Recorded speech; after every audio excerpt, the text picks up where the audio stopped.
Ми знаходимося на трасі М03, кілометр 708 плюс 920.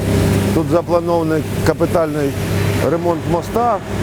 Стоїмость будівництва 17 мільйонів 121 тисяча. Він не відповідав сучасним нормам вантажоперевезень, і знаходився в аварійному стані. Планується зробити зняття старого асфальтобетонного покриття, демонтаж стяжки,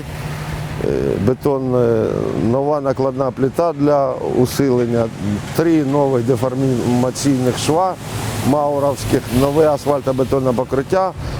Вперше в Україні пластикові перила будуть. Вчора виставили знаки дорожні і сьогодні приступили до роботи.